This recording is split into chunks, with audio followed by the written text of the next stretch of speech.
আসসালামু আলাইকুম। কেমন আছেন আপনারা সবাই? এখন তো কাঁচা আমের সময়, একটু আচার না দিলে কি হয় বলেন? তো কে কে আচার দিয়েছেন? আমি আজকে প্রথম আচার দিব এই বছরে, একদিনও দেয়া হয়নি। আমার জামাই আচার খুব পছন্দ করে, আর আমার মেয়ে, তার তো আচার ভীষণ পছন্দ। সে খিচুড়ি খাবে, তার আচার লাগবে। খিচুড়ির সাথে আচার ছাড়া তার চলবেই না। তো আমি আজকে আমের টক মিষ্টি ঝাল একটা আচার দিব। এজন্য কড়াইতে কিছু সরিষার তেল দিয়ে তার মধ্যে শুকনা মরিচ আর পাঁচফোড়ন দিয়ে একটু ঘ্রাণ বের হয়েছে, তখন আমি সরিষা বাটা দিয়েছি। আর এই সরিষাটা আমি যখন ব্লেন্ড করেছি তখন সরিষার মধ্যে ভিনিগার দিয়েছিলাম। দিয়ে পরে আমি সরিষা বাটাটা দিয়ে দিলাম। এরপরে আমি একটু হলুদ গুঁড়া দিয়েছি, একটু লবণ দিয়েছি, আর রসুন দিয়েছি আস্ত।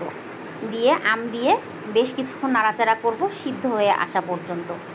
আচারে কিন্তু কখনো পানি দিতে হয় না। আর একদম শেষে যে একটু ভিনিগার দিতে হবে, তাহলে এই আচারটা নষ্ট হবে না।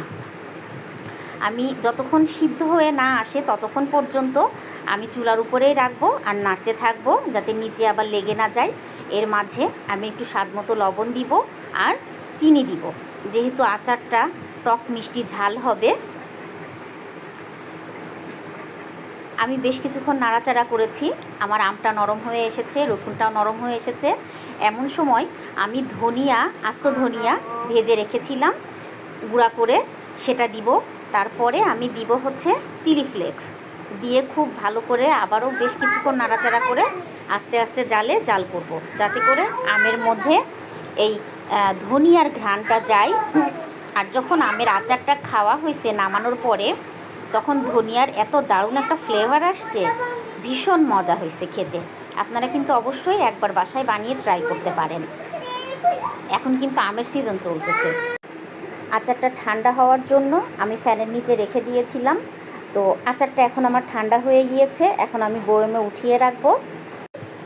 আর জামাইয়ের হুকুম, কাল সকালবেলা খিচুড়ি খাবে, খিচুড়ির সাথে তারা আচার খাবে। তো এই তো এখন আমার আচার রেডি। কেমন লেগেছে অবশ্যই সবাই জানাবেন কমেন্টে। ভালো থাকবেন সবাই, সুস্থ থাকবেন। আল্লাহ হাফেজ।